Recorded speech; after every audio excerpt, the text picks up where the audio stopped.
भविष्यवाणी भी मैंने आपकी योगी आदित्यनाथ जी की कर दी थी। मुख्यमंत्री रहेंगे 2030 तक, ये यूपी के मुख्यमंत्री रहेंगे। क्या होगा अगर मैं आपसे कहूं, जिस इंसान को आज पूरा देश बुलडोजर बाबा के नाम से जानता है, उसकी किस्मत में कभी मुख्यमंत्री बनना लिखा ही नहीं था। हाँ, आपने सही सुना। ना कुंडली में योग, ना राजनीति का कोई गॉडफादर, फिर भी एक साधारण गांव का लड़का अचानक सत्ता के सबसे ताकतवर सिंहासन तक कैसे पहुंच गया? क्या यह सिर्फ मेहनत थी, या फिर इसके पीछे छिपा है कोई ऐसा रहस्य जिसे आज तक आपसे छुपाया गया? सोचिए, एक ऐसा व्यक्ति जो सत्ता से पहले संन्यास चुनता है, जो परिवार छोड़ देता है, जो साधना में डूब जाता है, और फिर वही इंसान अचानक उत्तर प्रदेश जैसा विशाल राज्य चलाने लगता है। क्या यह सिर्फ संयोग है, या फिर किसी अदृश्य शक्ति का खेल? और यहीं से शुरू होती है वो कहानी जहां ज्योतिष हार जाता है, लेकिन आध्यात्म जीत जाता है। कहा जाता है कि कुछ खास शक्तियां, कुछ रहस्यमयी सिद्ध और नाथ परंपरा के वो गुप्त आशीर्वाद जो आम इंसान के बस की बात नहीं, वही इस सफर के असली खिलाड़ी हैं। लेकिन सबसे खौफनाक सवाल अभी बाकी है। अगर ये सब सच है, तो क्या ये सफर यहीं खत्म होगा, या फिर ये कहानी भारत के सबसे बड़े सिंहासन तक पहुंचने वाली है? आज इस वीडियो में हम सिर्फ एक नेता की कहानी नहीं खोलेंगे, बल्कि उस रहस्य का पर्दाफाश करेंगे जो आपकी सोच को हिला देगा। तो वीडियो को अंत तक जरूर देखना, क्योंकि जो सच आगे आने वाला है वो शायद आपने पहले कभी नहीं सुना होगा। चलिए, एक बात जल्दी से बताइए, ये वीडियो आपको खुद से ढूंढ कर मिला, या यूट्यूब ने आपके स्क्रीन पर सजेस्ट किया और आपने क्लिक कर दिया?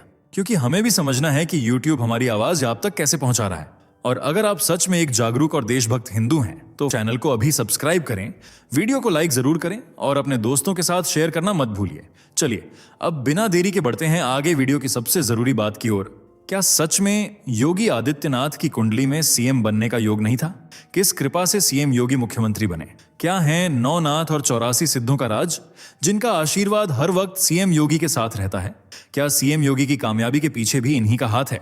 कैसे एक गरीब घर का लड़का बना यूपी का सीएम? चलिए, आज सीएम योगी की कुंडली जानने की कोशिश करते हैं। देखिए, लेकिन उससे पहले वीडियो को लाइक और चैनल को सब्सक्राइब करना ना भूलें। योगी आदित्यनाथ आज सिर्फ एक नाम नहीं, बल्कि यूपी की सियासत का वह ब्रांड है जिसे हराना या झुकाना नामुमकिन है। भारत के सबसे बड़े राज्य उत्तर प्रदेश में आज सीएम योगी की तूती बोलती है। उनके सामने न तो कोई गुंडा टिक पाता है और न ही माफिया। उन्हें यूपी का दबंग, बुलडोजर बाबा जैसे नामों से जाना जाता है, जो यूपी से बुराई मिटाने के साथ साथ गुंडा राज का भी खात्मा कर रहे हैं। आज भले ही वह एक राज्य के सीएम हो, लेकिन उनकी चर्चा देश भर में होती है, जिसकी वजह है उनकी मेहनत, काम के प्रति समर्पण और सच्ची लगन, जो उन्हें भारत भर में एक अलग और खास पहचान दिला रही है। सीएम योगी ने इतनी कम उम्र में वह मुकाम हासिल किया है जिसे बड़े बड़े नेता भी पा नहीं सके, क्योंकि उनके साथ न तो 9 नाथों का आशीर्वाद है और न ही 84 सिद्धों की कृपा। लेकिन सीएम योगी इस मामले में धनवान है, वह भी आज से नहीं बल्कि कई साल पहले से। जब 5 जून 1972 को देवों की भूमि उत्तराखंड के पौड़ी गढ़वाल जिले के पंचूर गांव में एक बच्चे की किलकारी गूंजी, जिसे पिता आनंद सिंह बिष्ट और मां सावित्री देवी ने अजय सिंह बिष्ट नाम दिया। लेकिन दुनिया इन्हें आज सीएम योगी आदित्यनाथ के नाम से पुकारती है। आज भले ही सीएम योगी एक अमीर, ताकतवर शख्सियत के रूप में जाने जाते हों, लेकिन इनकी शुरुआती जिंदगी बहुत ही साधारण थी। पिता आनंद सिंह कहने को तो वन विभाग में फॉरेस्ट रेंजर थे, लेकिन 7 बच्चों की जिम्मेदारी उठाने की वजह से परिवार अक्सर ऐशो आराम से दूर ही रहा। गांव इतना पिछड़ा था कि वहां मॉडर्न और टेक्नोलॉजी जैसे शब्द कभी किसी ने सुने ही नहीं थे। लेकिन पिता ने अपने बच्चों की शिक्षा पर खास ध्यान दिया और सीएम योगी ने पौड़ी गढ़वाल जिले के ठंगर गांव के एक प्राइमरी स्कूल से शुरुआती पढ़ाई की, फिर एक लोकल स्कूल से 10वीं कक्षा पास की। लेकिन वह यहीं नहीं रुके, बल्कि ऋषिकेश जाकर श्री भरत मंदिर इंटर कॉलेज से 12वीं की पढ़ाई की और फिर हेमवती नंदन बहुगुणा गढ़वाल विश्वविद्यालय से मैथ में बीएससी की। एक तरफ सीएम योगी को पढ़ाई से खास लगाव था, तो दूसरी ओर देश प्रेम की भावना उफान पर थी। यह वह समय था जब राम मंदिर आंदोलन तूल पकड़ रहा था और धर्म को लेकर हिंदू समाज काफी चिंतित था। अपने धर्म की रक्षा के लिए सीएम योगी ने अपनी एमएससी की पढ़ाई को बीच में ही छोड़ दिया और राम मंदिर आंदोलन में हिस्सा लेने पहुंच गए। सीएम योगी खुद कहते हैं कि राम मंदिर आंदोलन की वजह से ही वह सन्यासी बने थे। 1992 के दौरान ही योगी आदित्यनाथ ने अपने गुरु महंत अवैधनाथ से मुलाकात की थी। महंत अवैधनाथ श्री राम जन्मभूमि मुक्ति यज्ञ समिति के अध्यक्ष थे और आंदोलन के प्रमुख चेहरों में से एक माने जाते थे, जिनके दिल में सनातन के लिए प्रेम और सम्मान कूट कूट कर भरा था। योगी आदित्यनाथ अवैधनाथ के विचारों और व्यक्तित्व से बहुत ज्यादा प्रभावित हुए थे और यहीं से उन्होंने सन्यासी बनने का फैसला कर लिया। 1993 में महज 22 साल की उम्र में उन्होंने अपना घर त्याग दिया और परिवार को बिना बताए गोरखपुर के गोरखनाथ मंदिर पहुंच गए।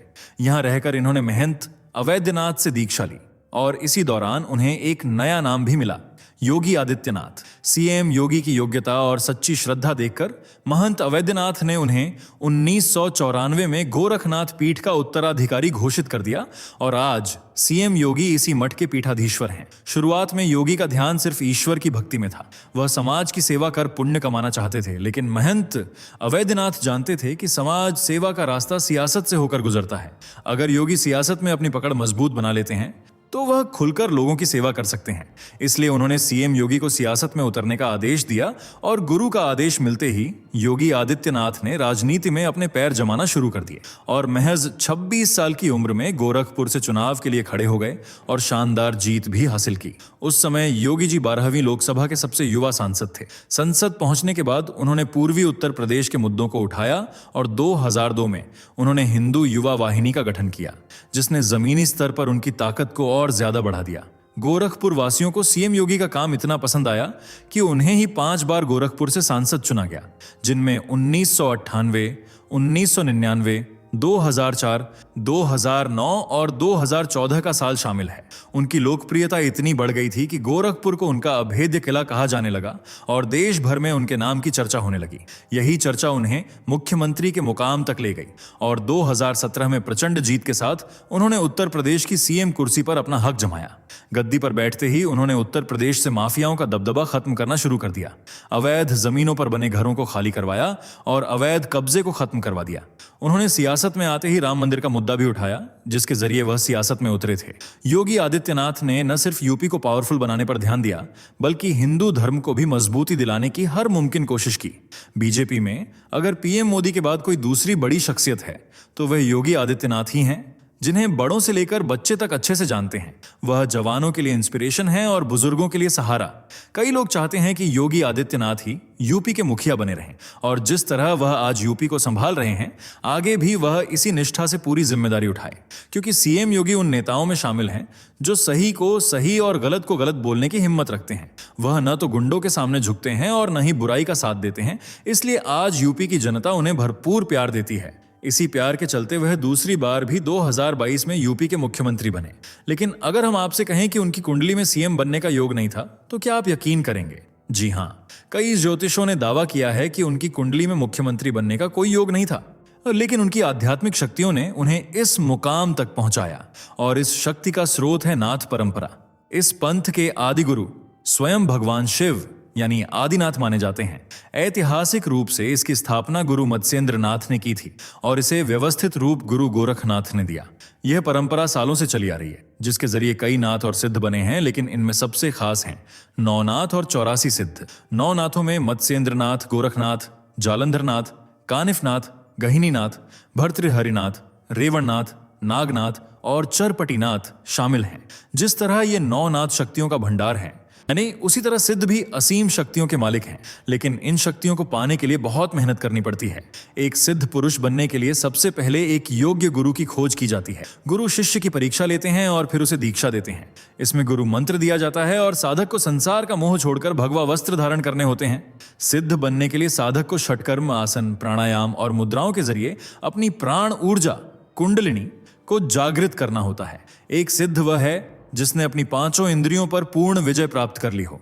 उसे सुख दुख, सर्दी गर्मी और मान अपमान से ऊपर उठना पड़ता है।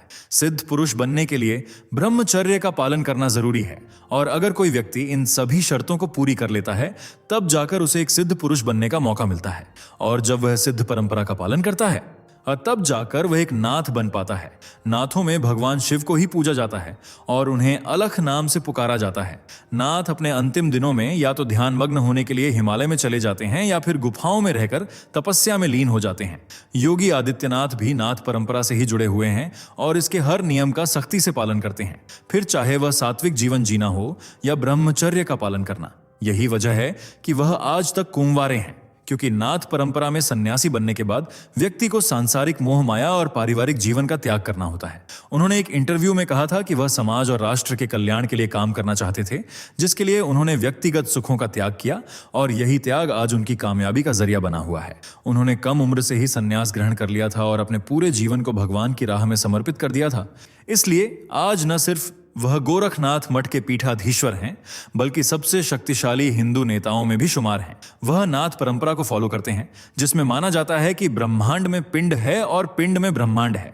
इस परंपरा में व्यक्ति की आंतरिक शक्तियों पर जोर दिया जाता है, ज्ञानेंद्रियों को जागृत किया जाता है।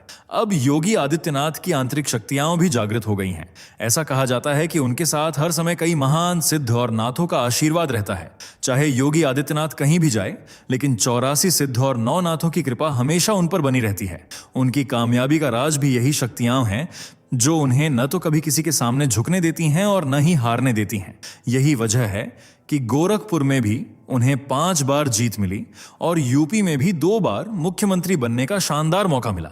हालांकि उनकी कुंडली में मुख्यमंत्री बनने का कोई योग नहीं था, लेकिन फिर इन 84 सिद्धों और 9 नाथों की कृपा ने उन्हें इस मुकाम तक भी पहुंचा दिया।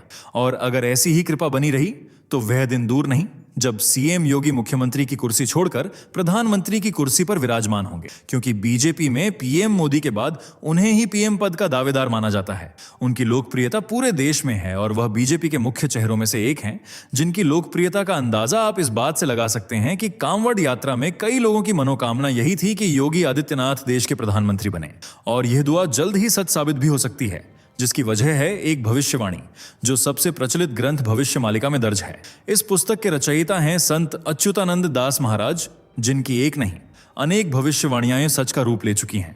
और इसी कड़ी में उन्होंने भारत के अंतिम शासक की भी भविष्यवाणी की है। उन्होंने लिखा है कि कलयुग के अंत के समय एक शक्तिशाली हिंदू होगा जो एक योगी पुरुष होगा और उसकी अपनी कोई संतान नहीं होगी। भविष्यवाणी में यह भी उल्लेख है कि वह शासक ब्रह्मचारी होगा, पूर्णतः शाकाहारी होगा और योग का अभ्यास करने वाला होगा। उनके शासनकाल में भारत अत्यधिक प्रगति करेगा, लेकिन साथ ही देश को तीसरे विश्व युद्ध जैसी बड़ी चुनौतियों का सामना भी करना पड़ेगा।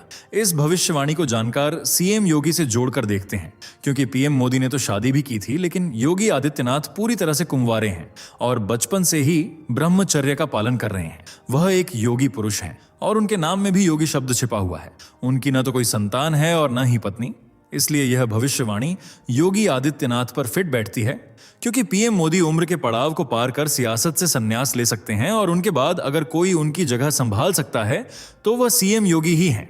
इसलिए ज्यादा चांस है कि भारत के आखिरी शासक योगी आदित्यनाथ ही हों।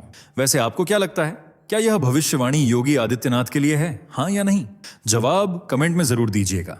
अगर आपको यह वीडियो अच्छी लगी हो तो दिल खोलकर इसे प्यार दीजिए, फ्रेंड्स एंड रिलेटिव्स के साथ शेयर कीजिए। और हाँ, अगर चैनल पर पहली बार विजिट किया है तो हमारा YouTube मेंबर बनने के लिए चैनल को सब्सक्राइब करें और ऐसी शानदार वीडियोस देखते रहने के लिए बेल आइकॉन को प्रेस करना ना भूलें। धन्यवाद। दोस्तों, आपको स्क्रीन पर 2 और वीडियोस दिखाई दे रही हैं, जिसे देखने के लिए स्क्रीन पर क्लिक करें।